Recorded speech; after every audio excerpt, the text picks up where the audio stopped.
What's up, guys? Welcome back for yet another episode of the Off Grid podcast. I think that this is the first intro I've ever done on video. Bloody weird looking at myself. Like, it's always so funny doing these solo episodes because you're just like, you're looking at yourself, but talking to hundreds of people. And it's like, hello. But no one's actually saying hello back. Yeah, I'm just in my bedroom. This episode, slightly different. We're kind of reflecting. We're doing lessons learned from all the guests that I've spoken to so far. And I've really enjoyed it. It's quite nice to kind of put into clarity what I'm actually learning along the way.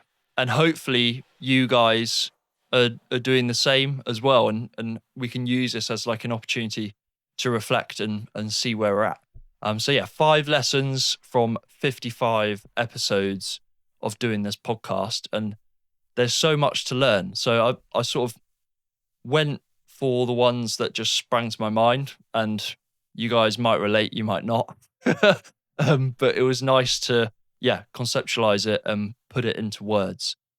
We've been absolutely rocking it so far on this podcast. I'm trying out like so many different formats, so many different things, and some of it's hitting, some of it's hitting as well. And it's just like working out, what I really want to do. But I always enjoy these episodes. The only thing I haven't enjoyed about this is that my setup is hilarious. Like I've got like a lamp, this is on my face. I've got like an Amazon tripod, which is just completely wonky. So I've like got cookery books to keep the mic up and keep everything in place. It's hilarious, but it seems to work out quite well. I'm also, the only height that worked quite well was on my knees. So my knees are in so much pain. And doing this whole recording, I'm literally on my knees for like an hour straight. And by the end, I'm like, let's wrap this up. So yeah, definitely due a bit of yoga on the old knee front. But guys, let's get on with it. Let's do this. Let's stop japping on about a bit of yoga and downward dogs. And let's get into all the lessons we've learned so far on the podcast. All right, guys, thanks a lot. On with the podcast. First up is that you don't need to be an adventurer in order to be an adventurer. I feel like this is a massive misconception with adventure, is that people feel like they need to be qualified or somehow they need to spend money in order to feel safe, and that they actually know what they're doing in order to go on adventure. Obviously, that's true for a lot of different adventures that are more like high level and elite. But adventure itself, you can just do it and get stuck into it. And I think that is what is so good about adventure. I've had guests that aren't full-time adventurers. A lot of them live relatively normal lives, and they might have like a 9 to 5, or they might live in London with a family, whatever it is, but it's not their full-time job to go and do these adventures. Yet they go and do these incredible things around the world. Like one of my guests, Adam Burns, he walked for 100 days across the entire width of South America to make it in time for the 2014 World Cup football. And I just thought, how cool is it that this guy with no prior experience or anything like that can just go out and do this thing and relied on the kindness of the public, basically, to make sure that him and his friends that he was with would be looked after along the way. Another guest of mine, Rebecca Stephens, she worked as a journalist for the Financial Times in London, and they sent her on a project. The project was to go to Everest and basically find out why people want to climb the mountain. And she found out why, and she also wanted to go and climb it herself. So she definitely nailed that project. And then in that period of time, over the next course of years, she trained herself to go and climb mountains incrementally higher at different altitudes and testing her body.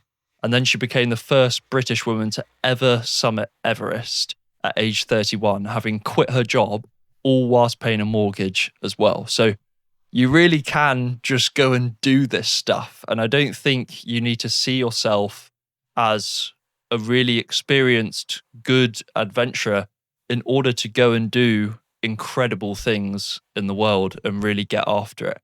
And I think that really this is the beauty of adventure, is that it's free for all. Everyone can go and do it. Anyone can leave their front door today, walk for 10 days in one direction, see where you end up, and you'll have an adventure. You're going to meet people, you're going to have stories to tell, and you're going to have an amazing experience. And I think for my guests and the adventurers that I've spoken to, it's exactly these type of adventures that have changed the trajectory of their life and in more profound ways changed them as a person and the way that they see the world. One thing I've learned from a business perspective in doing the podcast is that adventurers are entrepreneurs. You know, this is their living, this is their life, and they need to survive and maybe even feed a family off of these adventures that they're doing. So they're always trying to work out how to make money from it. And almost all their time is spent on that. And then it's like, 10, 20% is actually on the adventure itself to go and make it happen, basically. I remember my guest, Mark Beaumont, he's the world record holder for the fastest person to cycle around the world. He did it in 78 days, and it's, just insane. And he said to me and to you guys on the recording, don't think that I've got my life figured out, because I think a lot of people presume that he has got everything figured out because of his success that he's achieved within cycling and the adventure space. But you got to think about his life after that. He's now figuring out life after the world record. He's trying to figure out how to make money, make a living, and look after his wife and kids as well. So it's this constant working out of how to basically earn a living from doing these really cool things. And I think adventurers are essentially freelance, basically. They are waiting for the next job to come in so that they can earn money, and they don't know when it's going to come. And a lot of adventurers struggle with that. I mean, a lot of freelancers in general struggle with that. That's kind of the sort of downside of going and doing your own thing, is that you need to go and find the work. You don't have this monthly salary coming in and safety net of knowing that money is coming through. So there's a lot of adventurers that have spoken about how to kind of overcome that and deal with that, because it's part of the job, basically. Ed Stafford, he's got a really good YouTube video called How I Cope with My Mental Health. And he's really open about the fact that he essentially works freelance and that you don't know when the money's coming in, and that can really affect his mental health. And when he's struggling with it, he literally breaks down the framework he uses in order to kind of overcome that barrier. And it just makes you realize, one of the biggest adventurers out there struggling to work out when work's coming in or something like that. And this is just part and parcel of being an adventurer. And they are also now in this new phase, I would say, where adventurers are having an online presence. Before you could just go out, do an adventure or an expedition, do a world first, come back, tell a story about it and get paid. Whereas now there's social media, there's personal branding, there's marketing, all of this online stuff that adventurers kind of need to do in order to stay relevant, to be popular, and to get seen, so that sponsors then want to come in and that companies want to get them in to do talks and all these sorts of things. So there's so much work that goes into making these adventures happen. And I think it's completely underestimated, just the amount of hustle that goes into it. I mean, a lot of my guests have spoken about, getting TV ideas rejected by producers, putting in a lot of laptop hours, and, they're not outdoors doing what it is that they really want to do. cash flow management, and trying to work out if the family's going to be all right and if they can pay their bills, all this sorts of stuff that goes into it. It's almost most of what they do.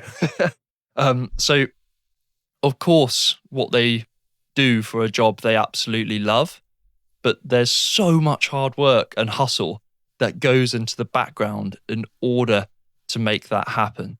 So I think adventurers, you can see them as entrepreneurs because if they're in your feed, if they're doing a talk, if they're doing a tour, whatever it is, that's because they've put the work in to make that happen. And I would argue you do have to be somewhat business minded in order to try and make a living out of being an adventurer, particularly now the sort of playing field has changed. I'm really interested to see what's going to happen now AI is coming into play and what that will mean for someone who is talking about the outdoors and someone who is actually doing things in the outdoors. I feel like there'll be more of a space for adventuring and the outdoors as technology and AI and all these sorts of things become more and more and sort of ever-present part of people's lives. And I hope that you will start to see this trend of like an uptake in people disconnecting from technology and learning more about nature and getting into adventure as well. So I've got high hopes for where it will come into play. And I think that understanding that these adventurers are in fact freelancers and entrepreneurs, it starts to make me realize how you really need to have a business mind on and work out how to make a living from what you enjoy. The next one is you don't want their life. And I learned this lesson kind of talking to myself because throughout the podcast, I realized that I always get guests on that I admire and people that really inspire me. And I also do a heap of research before the recordings. I'll do hours and hours of research to really understand this person and their life, which involves a lot of scrolling on social media.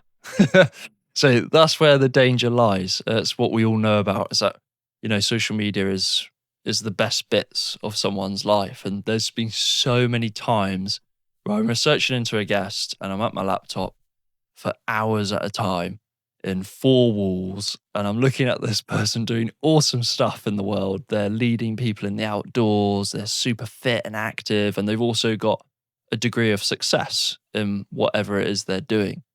And I'm like, oh my God, that looks so much fun. Like, am I doing the right thing? And do I want to do that instead? Or, these sorts of devilish self-doubt questions creep into your mind.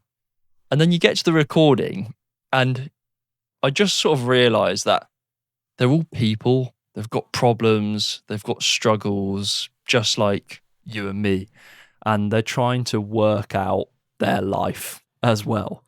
And I think that this is maybe a sort of fault of social media is that we don't see like the truth behind what's actually happening. And yeah, they might adventure all over the world and have an amazing time in these different countries. But then you learn that they spend 6 months, a year away from their families and that they're missing like part of their children growing up or something like that. Or yeah, they might help people get outdoors, but only those people that can afford it rather than the people that they actually want to help. So there's all these different sorts of things coming into play that you just don't see on social media. And the more that people are really open and honest and vulnerable about what it is that they do, from my sort of naive perspective of being like, oh my God, just looks amazing, just looks incredible, they then let me know that actually there's different struggles to be had in life. And no matter how much you enjoy your job, every dream job has downsides. Everything has a drawback. There is no perfect work-life balance or perfect job where everything's amazing. That's a massive fallacy, which is continuously perpetuated through social media. And it's actually learning that there's always going to be a downside to everything. So you sort of like pick what downsides you want to have, basically, when you're thinking about what career you want and what jobs you want to get after. I think that it's great to seek inspiration and to copy and to know that something's possible. That's what's incredible about social media. But not then going beyond that level and comparing yourself to other people's lives, because that's what the mind sort of naturally ends up doing. So if we look at the way that people live their lives and the way that we want to live our lives, we can then create our own. Like Leveson Wood, he spoke about this idea of emulating someone's life. And throughout his 20s, whilst he was in the Paras, he would read books about adventurers from 200 years ago, people who have already died, but have incredible stories to tell and books written on their account.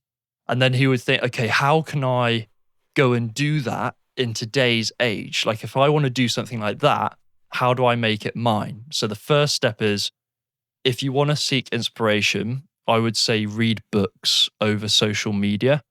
That will help avoid the comparison, but also like properly get in depth about how you can go and do cool stuff in the world. And then second is the most important thing, which is to take action. And that can be anything, booking a flight or going solo wild camping, solo trekking for the very first time, just for a day or for a night. Whatever it is, that's probably the most important bit. And always realizing that no matter how good someone's life looks on social media, everyone is going through stuff. Like, everyone's trying to work things out and trying to make things happen. And I think I'm really grateful for this podcast, because it's taught me that those people who literally an hour before talking to them, I really wanted their life. And then an hour after, I realized that actually I didn't, and that I like mine.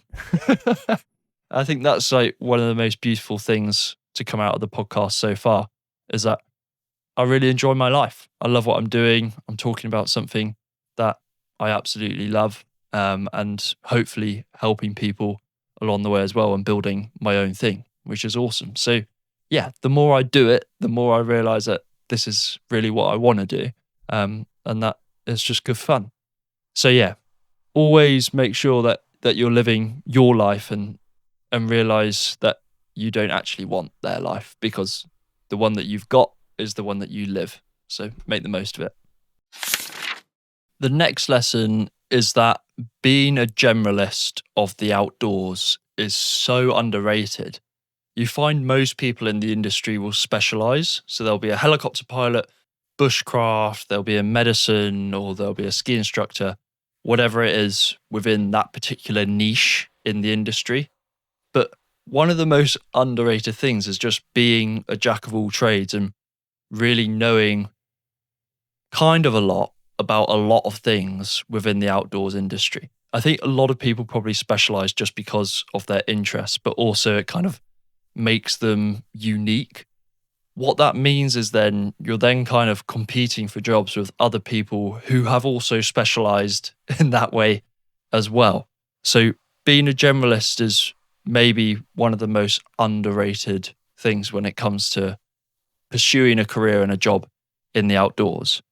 Now, if you love that thing, do it. I think that's great. But being a generalist, it sort of adds more strings to your bow. Like, one of my really early guests, he was Raj Joshi. Now, Raj is probably one of the most respected expedition leaders in the world. He's led David Beckham through the Amazon jungle. He's led celebrities up Mount Kilimanjaro for comic relief. And he's also the doctor on that SAS TV show.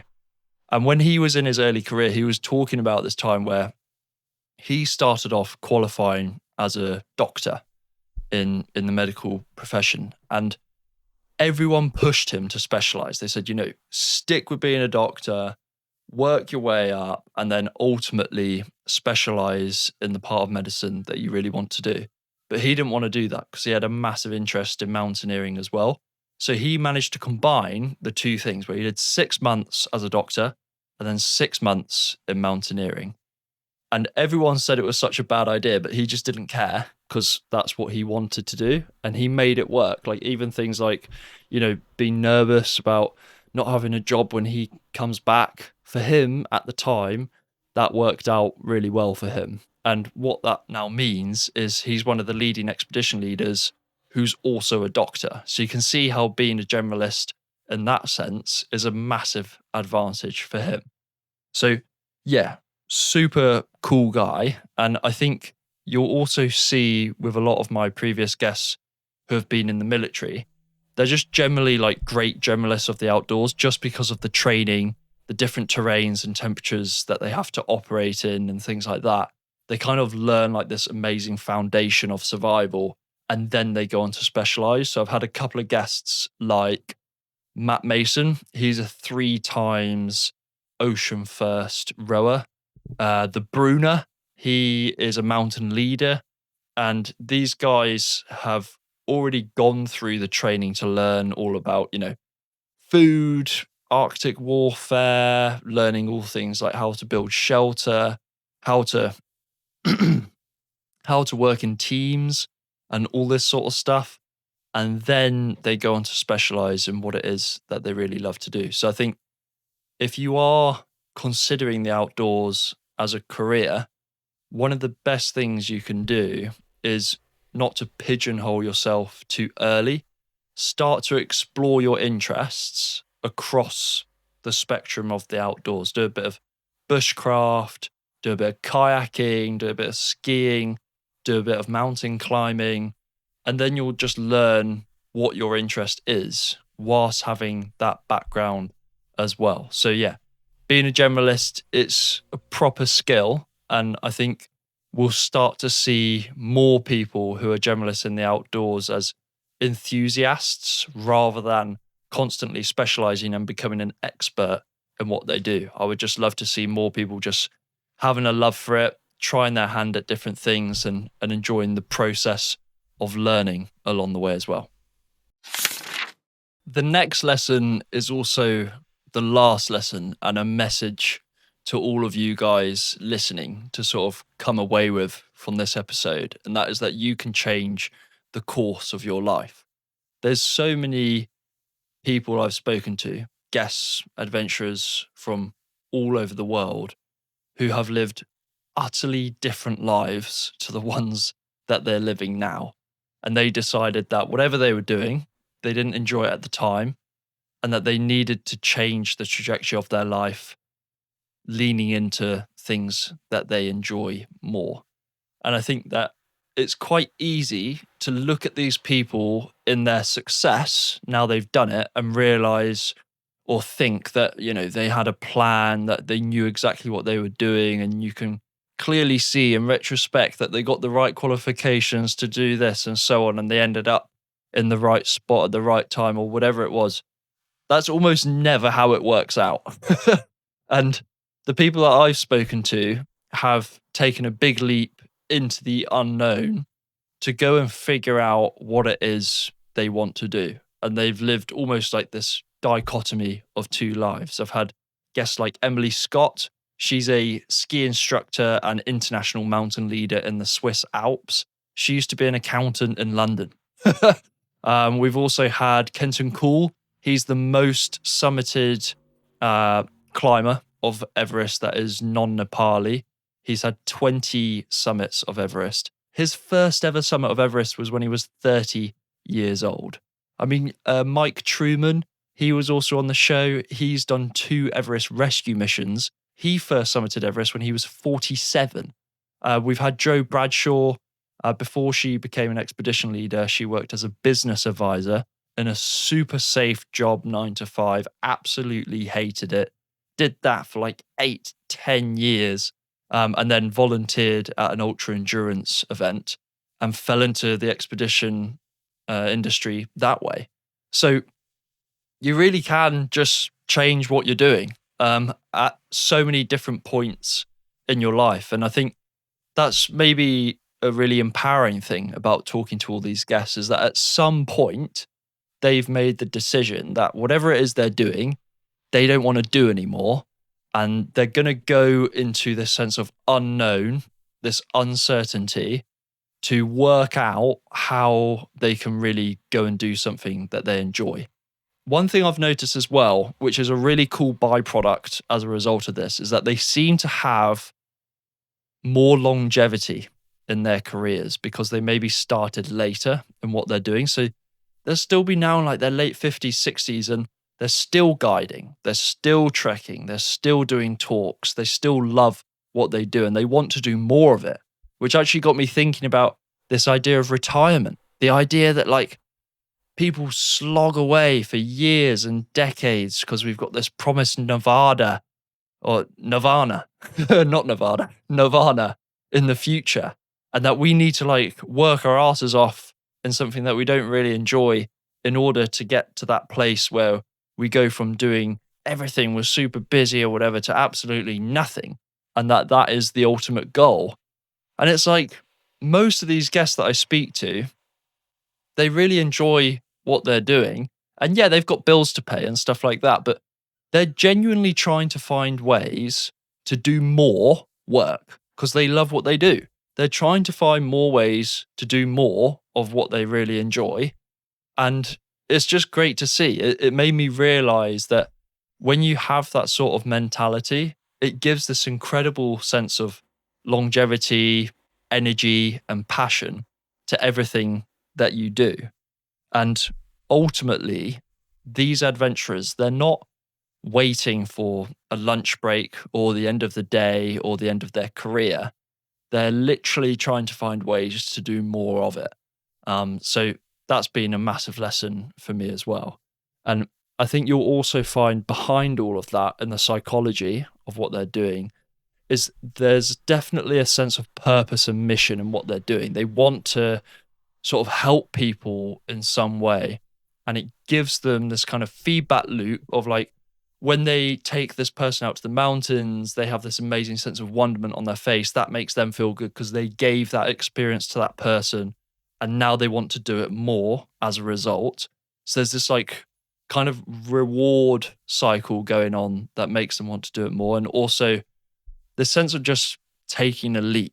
I think that's why this is such a good point to finish the episode on, which is that maybe the biggest adventure we can all do is to take that leap into the unknown and just see where we end up, not having a safety net and starting to really kind of think, okay, how can we back ourselves? How can we do something that we really enjoy with our days and going for it?